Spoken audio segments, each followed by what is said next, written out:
العالمين والصلاة والسلام على أشرف الأنبياء والمرسلين الأولين والآخرين سيدنا ومولانا بالقاسم محمد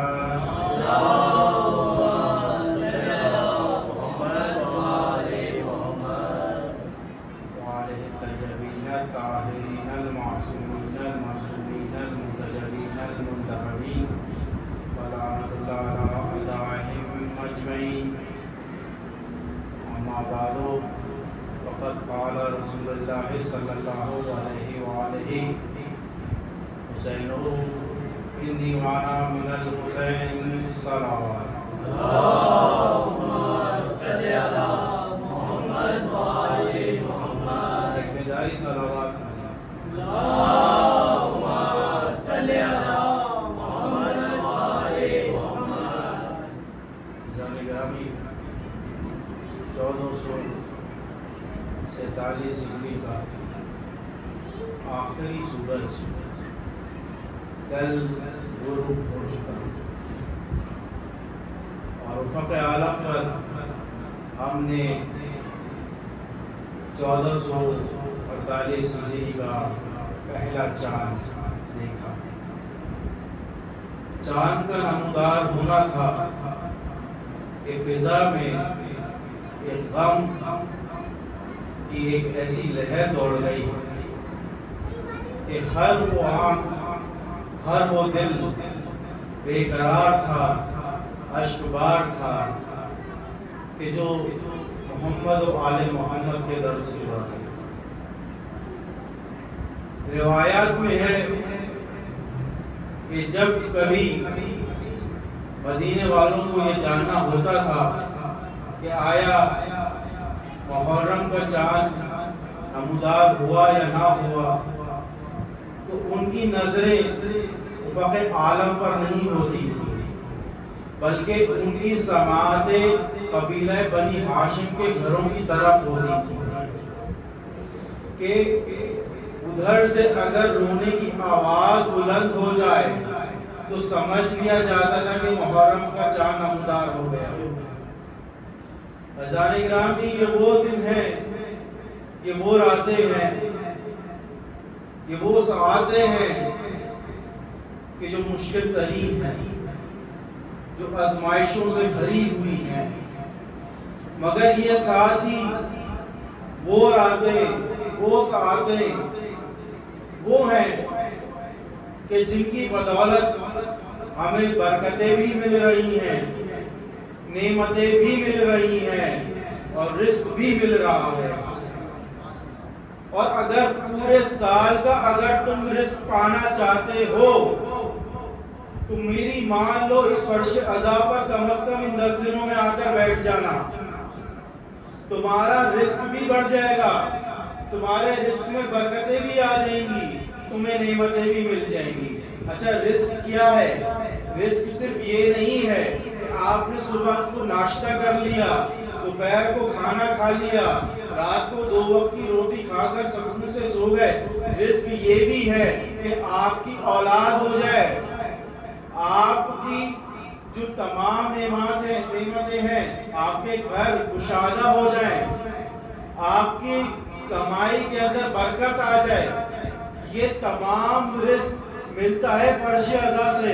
اور جتنا حسین کے نام کے اوپر تم خرچ کرو گے، بھائی پروردگار کبھی بھی رکھتا نہیں ہے، پلٹا دیتا ہے. تم 100 روپے خرچ کرو گے، پروردگار اس کا 10 گنا تمہیں لوٹا دے گا.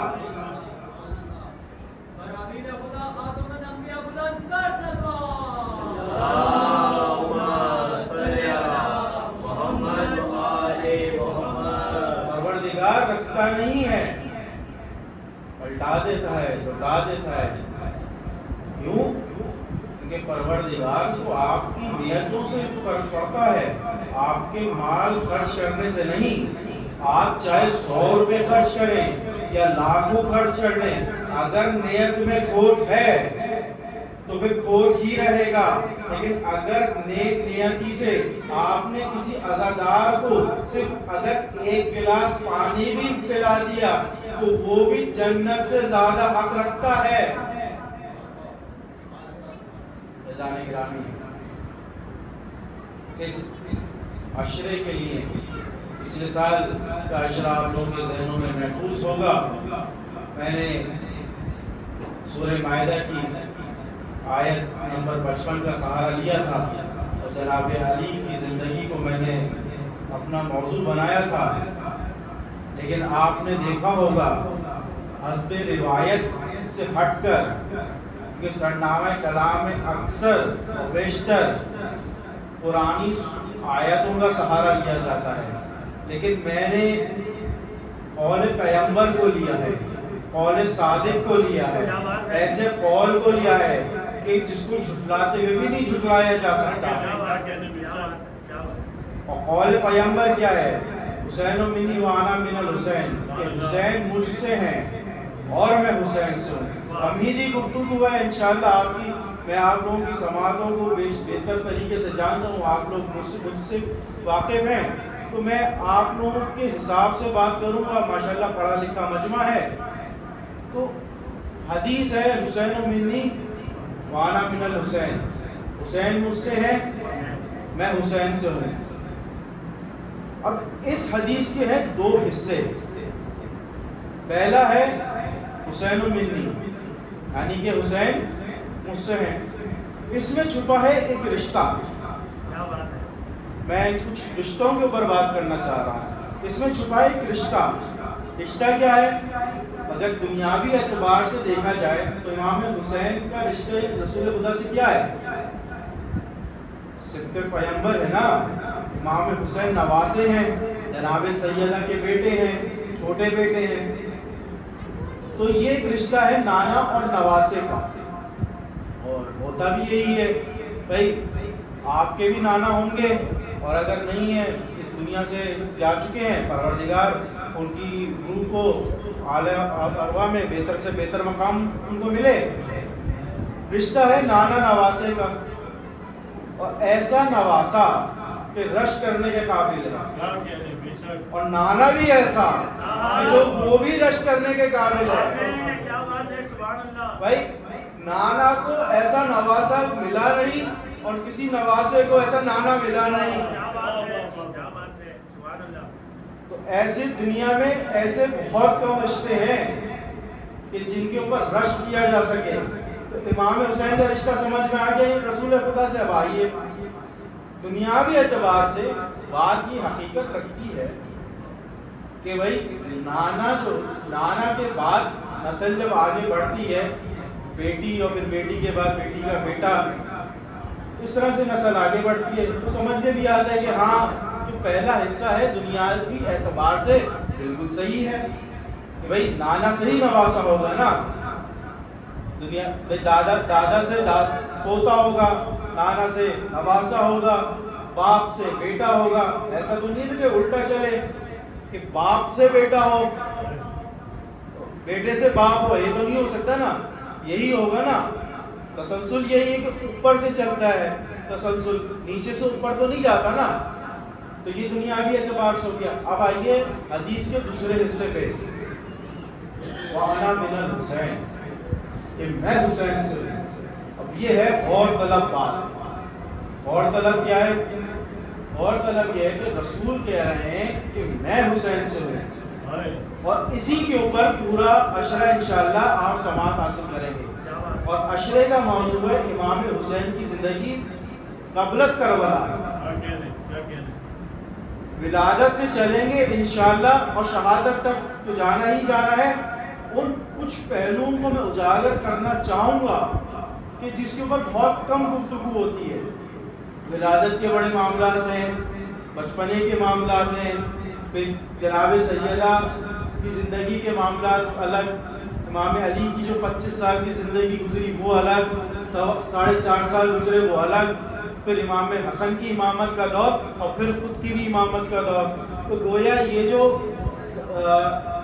57-58 برس ہیں امام کے، اسی کے اوپر میں نے گفتگو کرنی ہے اور شروع میں نے رسول خدا سے کیا ہے. تو آج کی مجلس میں رسول خدا کا ذکر زیادہ ہوگا اور ویسے ہی ہم پہ الزام لگتا ہے کہ بھیا آپ رسول کا ذکر کرتے نہیں. بھائی رسول کا ذکر تو ہم کرتے ہیں, مسئلہ یہ ہے کہ ہمارے رسول کے ساتھ ہی پنجتن جڑے ہوئے ہیں. بھائی حدیث قدسیہ میں میرے بھائی نے کیا کہا تھا کہ یہ جب 5 تن جمع ہو گئے, میں جملہ ہر سال شاید پچھلے برس بھی اس امام بارگاہ سے میں نے دہرایا تھا, اس ادھر دوبارہ دہرا دیتا ہوں آپ کے ذہن نشین ہو جائے کہ بھائی جب یہ 5 تن چادر یمانی میں جمع ہو گئے, جب یہ انوار پنجتن جمع ہو گئے, تبھی تو کہا تھا رسول نے کہ یہ میرے اہل بیت ہیں. بھائی یہ اہل بیت رسول سے جدا ہو نہیں سکتے. کیوں نہیں ہو سکتے؟ ایک اور حدیث رسول لے لیجئے کہ میں تمہارے درمیان 2 گرہ قدر چیزیں چھوڑے جا رہا ہوں, ایک قرآن, دوسرا اپنی فطرت. بھائی یہ دونوں ایک دوسرے سے جدا ہو نہیں سکتے, قیامت تک جدا نہیں ہوں گے کہ جب تک یہ دونوں مجھ سے حوض کوثر پہ نہ ملے. بھائی رسول نے دیکھنے کو تو پردہ فرما گئے تھے اس دنیا سے, لیکن اپنی کتاب بھی چھوڑے جا رہے ہیں, اپنی فطرت بھی چھوڑے جا رہے ہیں. بھائی وجہ کیا ہے؟ وجہ تو یہی ہے نا کہ رسول کے بعد کوئی کم از کم رسول جیسا تو ہو, رسول نہ تو ہو تو رسول جیسا تو ہو جو آپ کو بتا سکے کہ کیا صحیح ہے کیا غلط ہے, کون سچا ہے. بھائی سچا ہی تو سچے رستے کی دعوت دے گا نا. بھائی جو حق اور باطل کے اندر فاروق ہو, وہ حق و باطل کے اندر پہچان کرتا ہو, وہی تو حق اور باطل کا رستہ بتائے گا نا. بھائی جو مسلمان کم تر تھا, بھائی وہی تو شخص اس شخص کو اتنا دے گا نا جس طرح رسول خدا دے رہے تھے. اب چاہے علم کی صورت میں دے رہے ہوں, مال کی صورت میں دے رہے ہوں, عزت کی صورت میں دے رہے ہوں, تو کم از کم رسول جیسا تو ہو. بھائی رسول جیسا ہونا آسان نہیں ہے, رسول جیسا ہونے کے لیے کم از کم علی ہونا پڑتا ہے.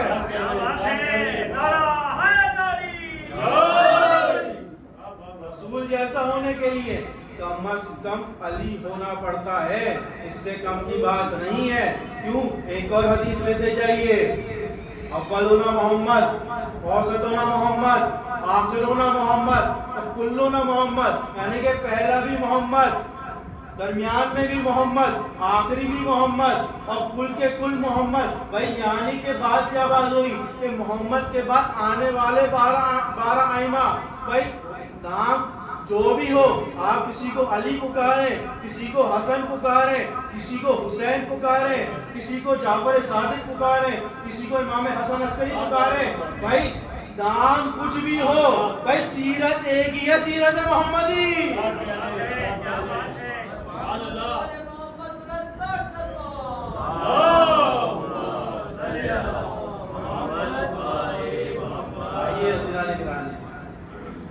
ولادت کا وقت ہے, رسول خدا کے گھر میں ایک بیٹا آ چکا ہے, امام حسن مشتبہ علیہ السلام. صلوات پڑھیں محمد.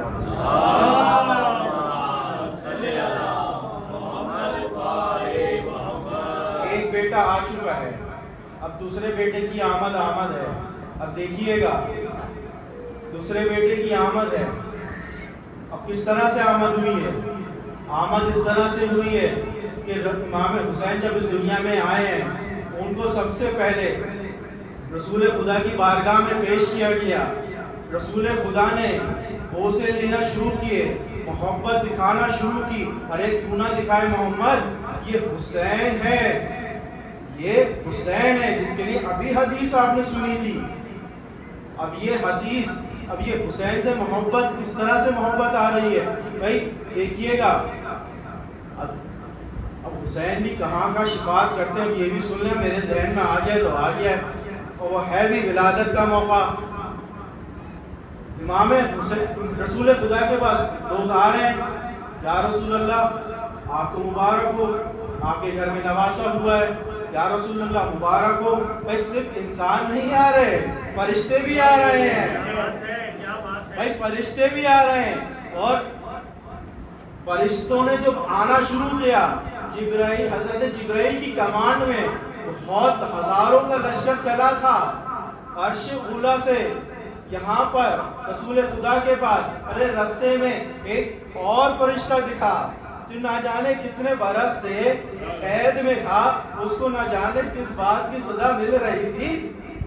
پوچھا اے جبرائیل کہاں کا ارادہ ہے، کہاں کا ارادہ ہے؟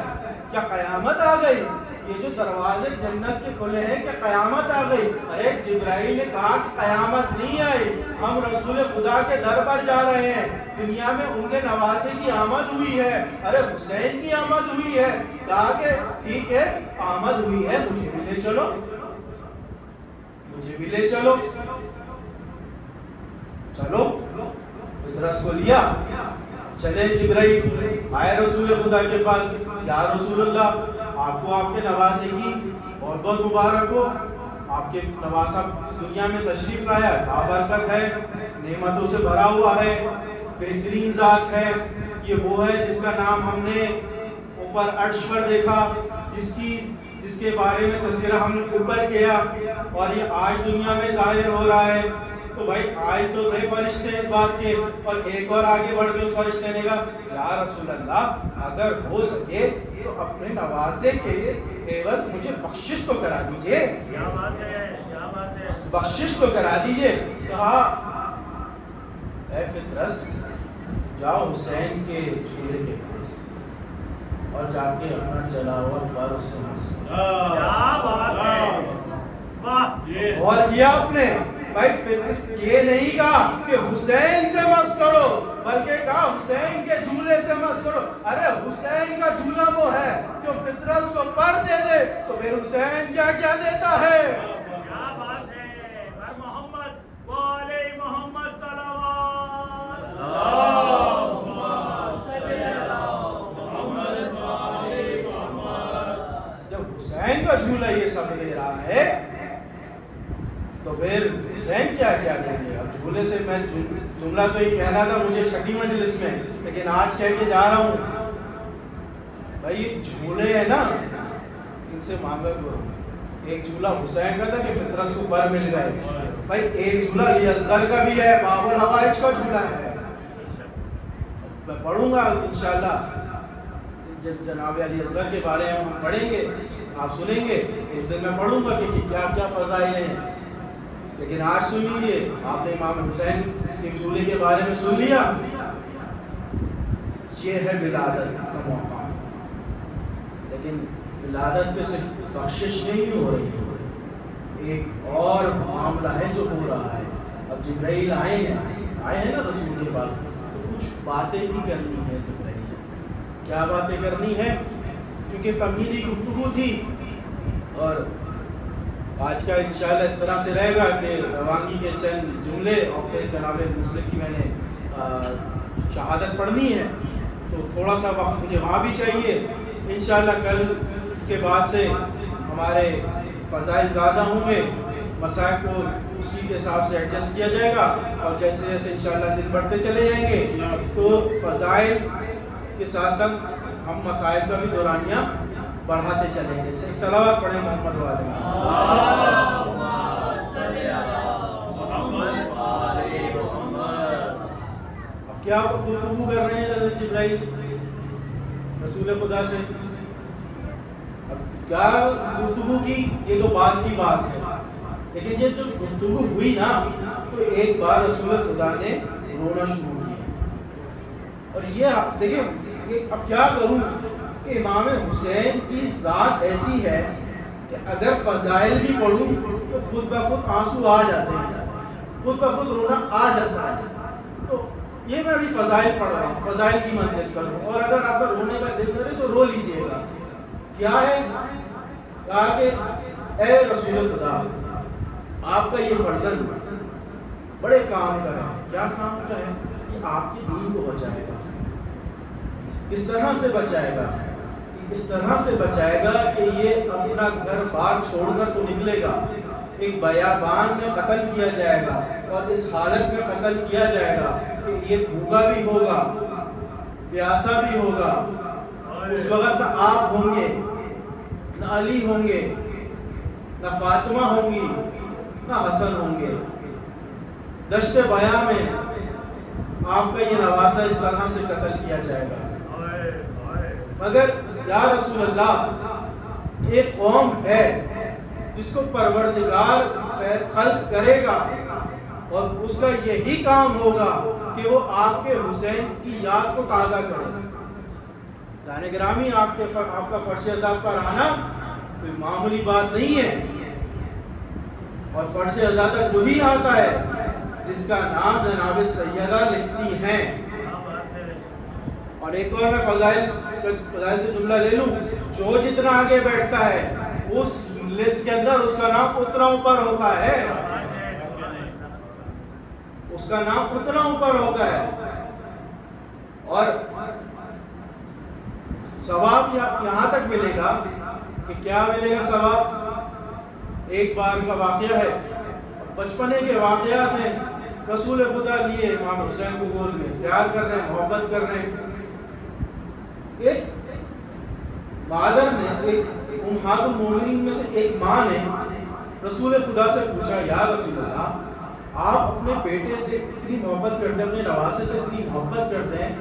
کہا کہ ہاں، میں محبت بہت کرتا ہوں اور اس کا اجر بھی بہت ہے، اور اس پہ رونے کا بھی ثواب اتنا ہی ہے، کیونکہ رسول خدا جب بھی امام حسین سے محبت کرتے تھے تو وہ روتے ضرور تھے۔ اس وقت ہو سکتا ہے تب بھی ان کی آنکھوں میں آنسو ہوں، تو پوچھنے والے نے وہی شاید آنسو دیکھ کر پوچھا ہو کہ یا رسول اللہ، آپ محبت بھی کر رہے ہیں، رو بھی رہے ہیں، وجہ کیا ہے؟ کہا کہ اس کے رونے کا ثواب سن لو، ایک حج کے برابر۔ کہا کہ ایک حج کے برابر؟ کہا نہیں، 7 حج کے برابر۔ کہا 7 حج کے برابر؟ کہا نہیں، 70 حج کے برابر۔ اور ایسے ویسے حج نہیں، ان حج کے برابر کہ جیسے کسی شخص نے میرے ساتھ حج کیا ہو۔ اور اب سن لیجئے ایک اور روایت یہ کہتی ہے کہ ایک امام حسین کی محبت میں ان کے غم کے اندر ایک آنسو بہانا کہ جس کی مقدار ایک مچھر کے پر کے برابر ہو اور اس کی آنکھ سے وہ آنسو جاری ہو جائے تو پروردگار پر واجب ہو جاتا ہے کہ اس پہ جنت واجب کر دے۔ یہ روایتیں ہیں جو میں آپ کے سامنے پڑھ رہا ہوں، بہت اوتھینٹک روایتیں ہیں، میں کوئی ہوا میں بات نہیں کر رہا، پڑھ رہا ہوں۔ میرے استاد بھی یہ کہتے ہیں علامہ علی جعفر نقوی صاحب کہ پڑھ کر پڑھو، میں پڑھ کے پڑھ رہا ہوں، اور یہ روایتیں آپ کو اس لیے پیش کر رہا ہوں کہ آپ کو بھی پتہ چلے کہ آپ کا مقام کہاں ہے۔ بھائی اس کراچی کے اندر کم از کم 2.5 کروڑ افراد تو رہتے ہیں، لیکن ان 2.5 کروڑ افراد میں سے کم از کم 20 سے 25 لاکھ افراد وہ ہوں گے جو امام حسین کے فرش عزا پر دن سے صبح سے لے کر اب تک بیٹھے ہیں۔ اور یہ آپ یقین جانیے کہ آپ وہ افراد ہیں کہ جن کو چنا گیا ہے، اگر آپ چنے نہ جائیں تو آپ یہاں پر آ نہیں سکتے۔ تو رسول خدا کی روایت اگر آپ کے ذہن میں ہے تو میں آگے بڑھوں، صلوات کا سہارا لیجیے گا۔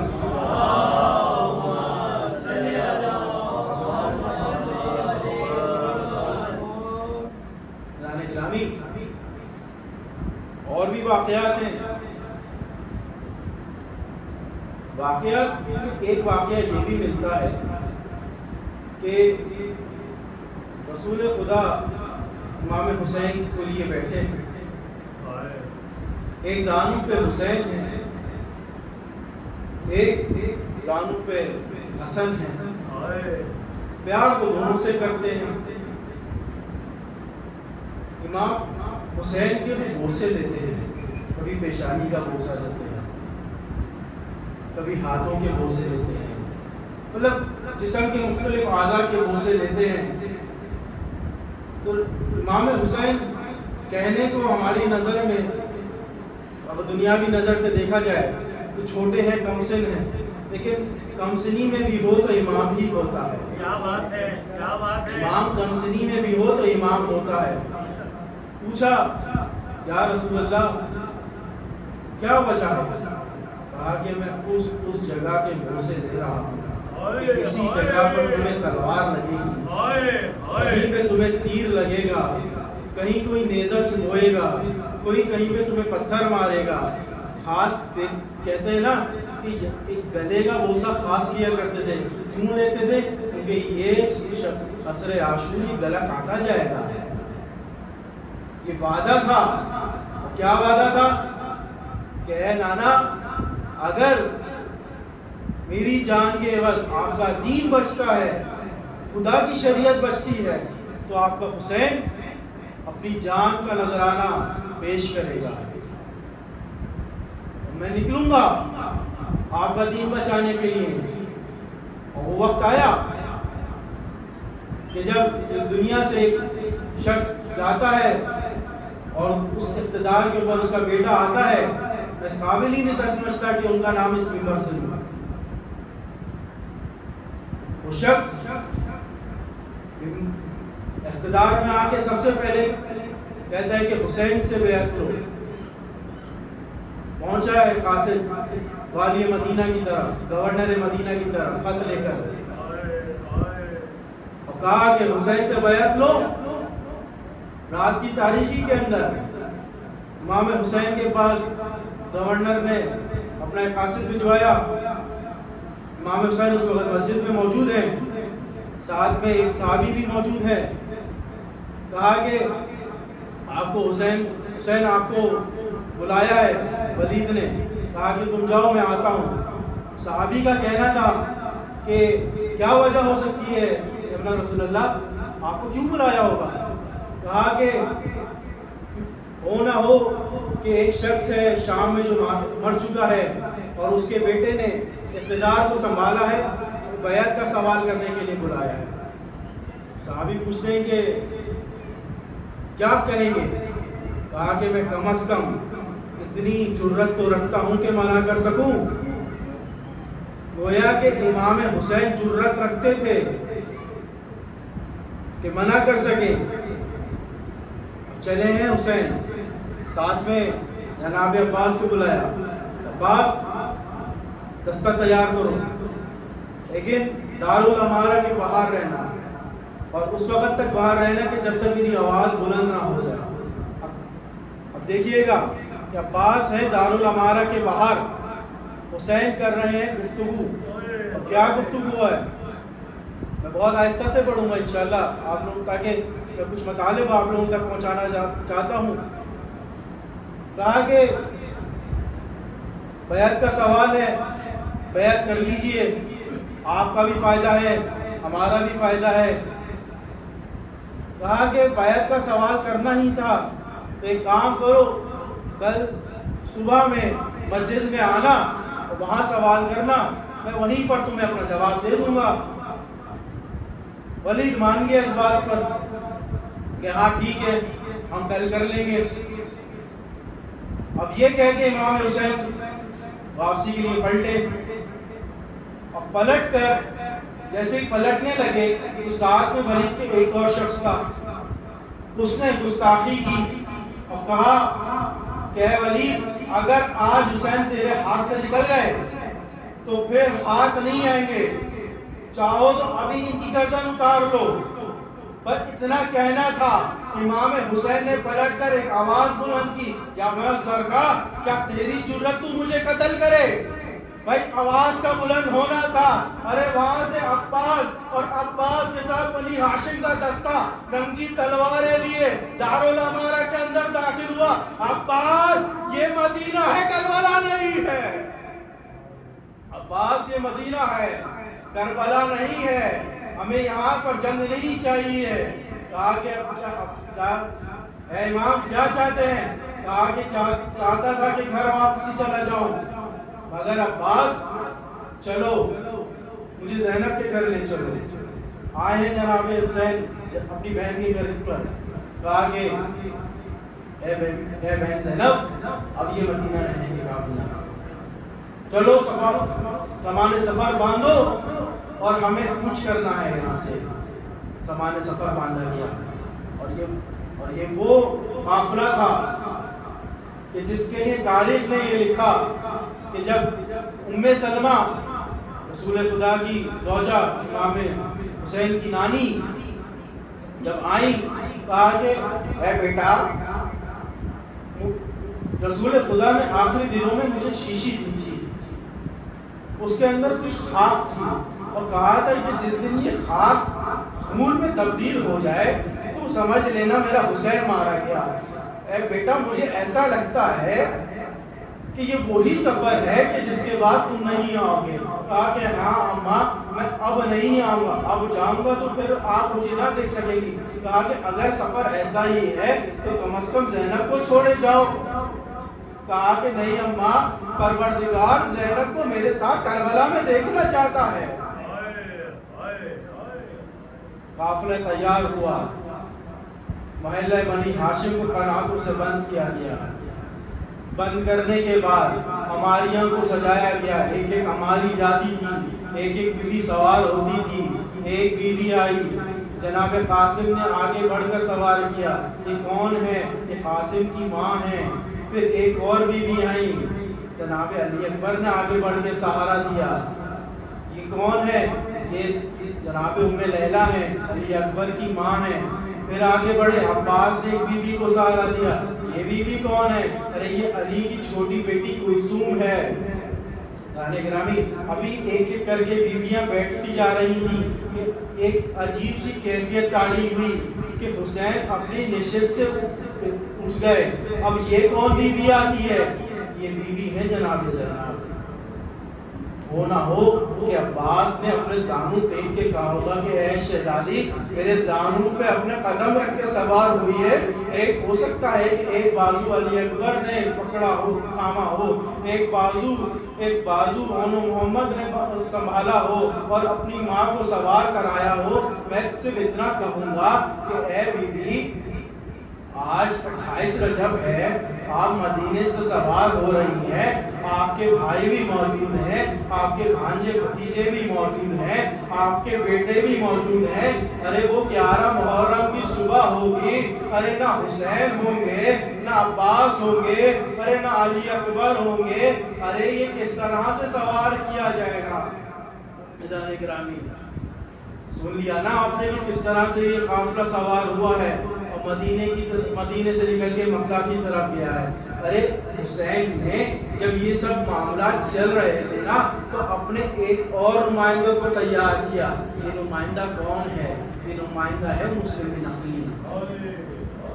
یہ نمائندہ ہے مسلم بن عقیل۔ حضرت مسلم کو اپنا سفیر بنا کر بھیجا ہے۔ اب ایک فضیلت کا جملہ سن لیجئے۔ فضیلت کا جملہ یہ ہے کہ مسلم کو سفیر بنا کر بھیجا تھا۔ بھائی سفیر کیا ہوتا ہے؟ سفیر وہ شخص، اس شخصیت کو کہتے ہیں کہ جہاں پر ملک کا کوئی صدر، سربراہ نہ جا سکے تو وہ اپنا سفیر اپوائنٹ کرتا ہے کہ جو نیکسٹ ٹو پریزیڈنٹ ہوتا ہے، نیکسٹ ٹو پرائم منسٹر ہوتا ہے یا نیکسٹ ٹو مونارکی ہوتا ہے۔ بھائی حسین ہے بادشاہ، شہنشاہ اس کائنات کے۔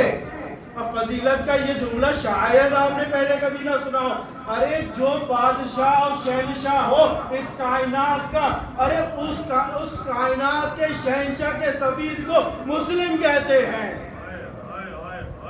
بھائی اس کائنات کے شہنشاہ کے سفیر کو مسلم کہتے ہیں۔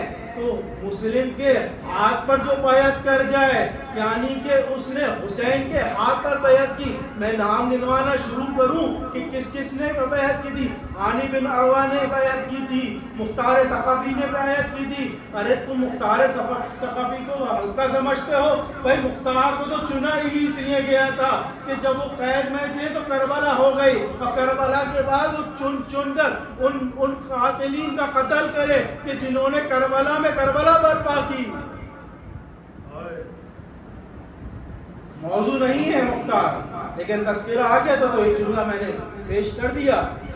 یہ ہے مسلم کہ جن کو سفیر بنا کے بھیجا ہے کوفہ۔ اور مسلم اکیلے نہیں گئے ہیں، مسلم کے ہیں 4 بیٹے، 2 ہیں کربلا کے شہداء میں اور 2 بیٹے مسلم کے ساتھ کوفے آئے۔ آپ انشاءاللہ عراق کی زیارت پہ کبھی جائیں تو مسیب میں ان دونوں شہزادوں کی قبریں موجود ہیں، کسرا مسلم کی قبریں وہاں موجود ہیں، پروردگار آپ سب کو لے کے جائے تو آپ زیارت کریں۔ تو یہ دو شہزادے حضرت مسلم کے ساتھ آئے، لیکن ہوا کیا، یہ بچے نہ جانے کس طرح سے اپنے باپ سے جدا ہو گئے۔ باپ سے جدا ہونا تھا، گلی گلی میں بھٹکتے رہے اور کسی شقی کے ہاتھ آ گئے اور اس شقی نے ان کو قید کر دیا۔ ایک طرف مسلم ہیں جو کوفہ کی گلیوں میں پھر رہے ہیں بے یار و مددگار، اور ایک طرف ان کی اولاد دو پسران ہیں کہ جو قید ہو چکے، نہ باپ کو بیٹوں کا پتہ نہ بیٹوں کو باپ کا پتہ۔ بھائی مسلم کیوں اکیلے ہو گئے، کیوں تنہا ہو گئے؟ بھائی بیعت کرنے کے لیے تو بہت افراد آ چکے تھے۔ بھائی اظہر حسن زیدی کا جملہ یہاں پہ دہرا رہا ہوں، کوفہ کے اندر مسلمان تو بے شمار تھے لیکن مسلم فقط ایک تھا۔ بھائی بیعت کرنے کے لیے تو بہت مسلمان آئے، ارے مسلم نے ابھی سلام پھیرا ہی تھا تو دیکھا کہ مسجد خالی ہو چکی ہے۔ ارے کس کے خوف سے خالی ہو گئی کہ حسین کا ساتھ دیں گے تو قتل کر دیے جائیں گے، یہ دعویٰ ہی غلط ہے۔ بھائی جو حسین کا ساتھ دینے کے لیے تھے یا تو وہ کربلا پہنچ چکے تھے، یا تو قتل کر دیے گئے تھے، یا تو قید تھے۔ بھائی ہانی بن عروہ کا قتل ہو چکا تھا، مسلم بن مختار ثقفی قید ہو چکے تھے۔ بھائی نام دوں گا، بھائی کون سے کوفہ کے لوگ پہنچے تھے؟ بھائی حبیب ابن مظاہر کوفہ کے تھے، مسلم بن اوسجہ کوفہ کے تھے۔ بھائی یہ کوفہ کے 10-12 جو لوگ کربلا میں شہید ہوئے کیا یا کسی اور کوفہ سے آئے تھے؟ بھائی اسی کوفہ کے تو تھے۔ تو مسلم بن عقیل جہاں تک اپنا کام کر سکتے تھے انہوں نے کیا، آخر میں تنہا ہوئے اور تنہا ہو کر ایک دہلیز پر بیٹھے۔ وہ اس گھر کی دہلیز جو تھی کسی مومنہ کی تھی۔ مومنہ نے دیکھا کہ ایک شخص ہے کہ جو میری دہلیز پر بیٹھا ہے، رات کا سما ہے، سناٹا ہے، کرفیو جیسا، آج کی زبان میں کہہ رہا ہوں کہ کرفیو کا سما ہے۔ کہا کہ اے شخص کون اپنے گھر کو کیوں نہیں پلٹتا؟ کہا کہ میں مسافر ہوں۔ کہا کہ مسافر ہو تو اپنی منزل کو جاؤ۔ کہا کہ میری کوئی منزل نہیں۔ کہا کہ تم ہو کون، کہاں کے رہنے والے ہو؟ کہا کہ میں مدینے کا رہنے والا ہوں، میں مسلم بن عقیل ہوں، میں حسین کا سفیر ہوں۔ ارے ایک بار حسین کا نام سننا تھا، وہ عورت تڑپ گئی۔ کہا کہ آپ میرے آقا کے سفیر ہیں، آئیے میرے گھر میں پناہ لے لیجئے۔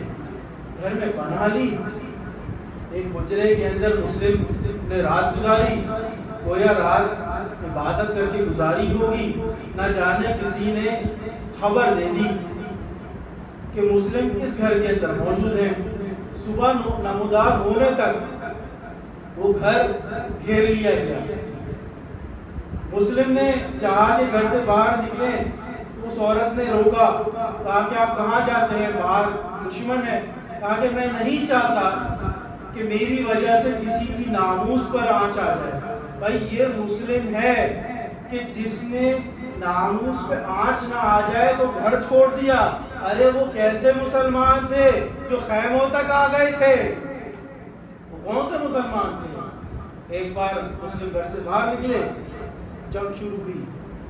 جنگ بڑی طویل ہے، کہتے ہیں کہ صبح سے لے کر عصر تک لڑے ہیں مسلم، اور نہ جانے کتنوں کو فنار کیا، اور فنار کرنے کے بعد ایک دھوکے سے حضرت مسلم کو ایک گڑھے کے اندر ڈالا گیا اور ان سے تلوار چھینی گئی، گویا کہ قیدی بنایا گیا۔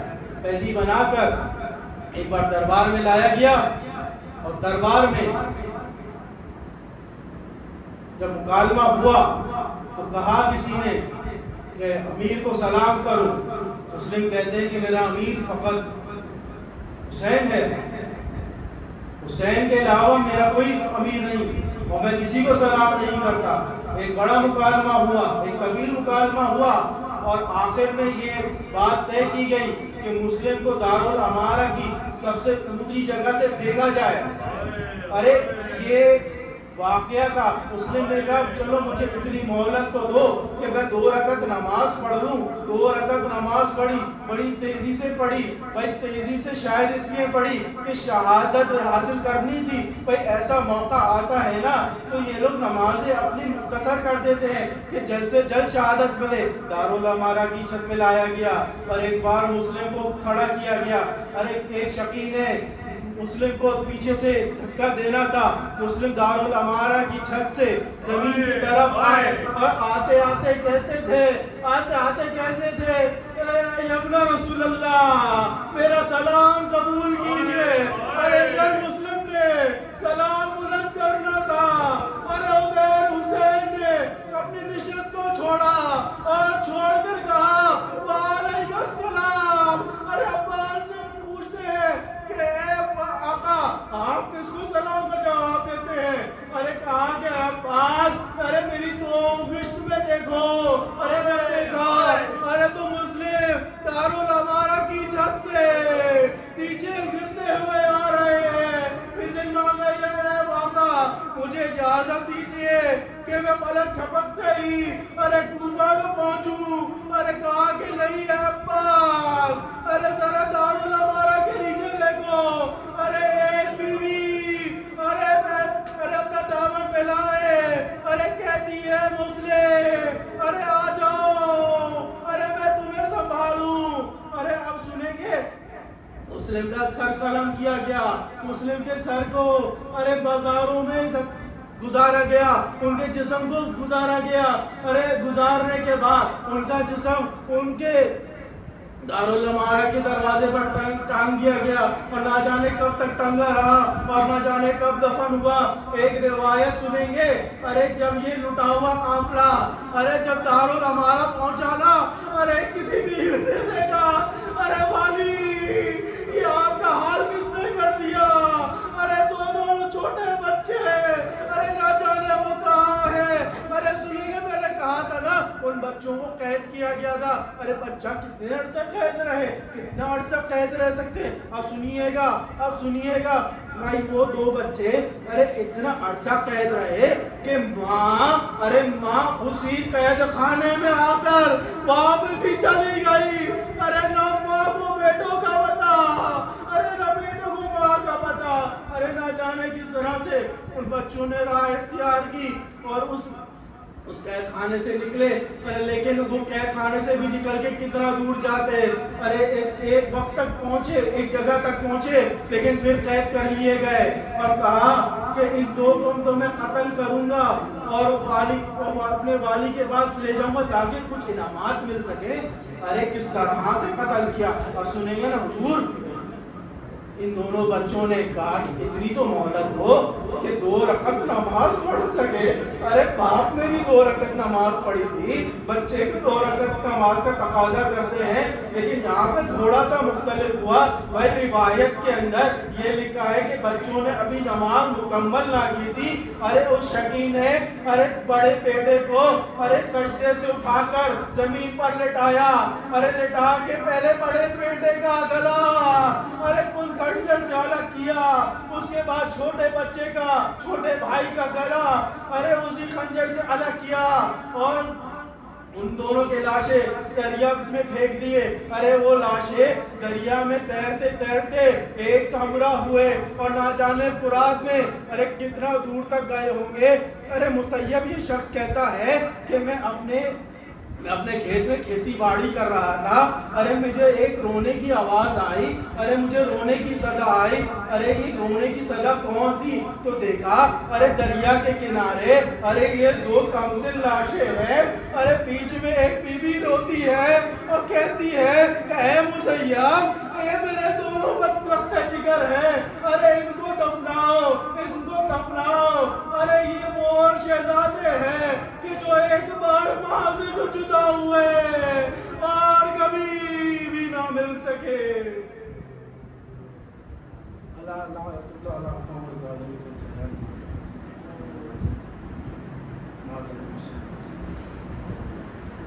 مسلم میرے بھائی